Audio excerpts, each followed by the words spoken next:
வாழ்க்கையில் எல்லாருக்கும் நிறைய கஷ்டங்கள் துன்பங்கள் எல்லாமே வரும். அதெல்லாமே கடந்து தான் நம்ம போகணும். நம்ம வாழ்க்கையில் அப்படியே இடிஞ்சு போய் உட்காரவே கூடாது ஒரு நாளும். இதெல்லாமே கடந்து தான் நம்ம வாழ்க்கையில் நம்ம ஜெயிக்கணும். உதாரணத்துக்கு பார்த்தீங்கன்னா நம்மளுடைய ராமாயணம் தான்.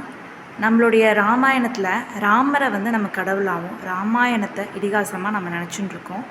அந்த ராமரை பார்த்தீங்கன்னா தனக்கு ராஜ்யம் கிடைக்க போகுது அப்படின்னு சொல்லி மிகுந்த சந்தோஷமாகவும் இல்லை, மறுநாள் அந்த ராஜ்யமே இல்லாமல் வனவாசம் போகணும் அப்படின்ட்டு அவர் வருத்தப்படவும் இல்லை.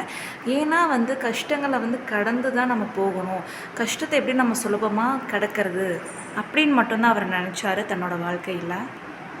அந்த மாதிரி ஒவ்வொருத்தரும் தன்னோட வாழ்க்கையில் என்ன கஷ்ட நஷ்டங்கள் இருந்தாலும் அது சுலபமாக நம்ம எப்படி கொண்டு போகிறது, அடுத்த நோக்கி என்ன அப்படின்னு மட்டும்தான் நம்ம சிந்திக்கணும். அதிலே நம்ம உட்காந்துடக்கூடாது. நம்ம துன்பங்கள்லாம் கடந்து தான் போகணும். எனக்கும் அந்த துன்பத்தோட வலி வேதனைகள் எல்லாமே தெரியும்.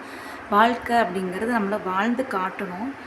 துன்பத்தை நோக்கி அப்படியே எதிர்கொண்டு நம்ம வாழ்க்கையை முடக்கிட்டு உட்காந்துடவே கூடாது.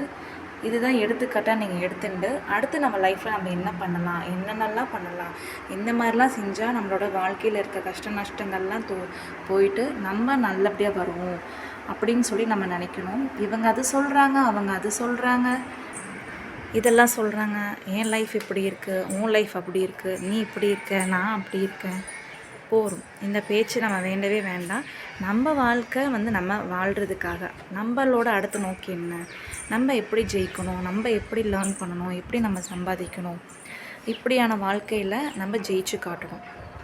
இது மாதிரி இருந்து பாருங்கள்.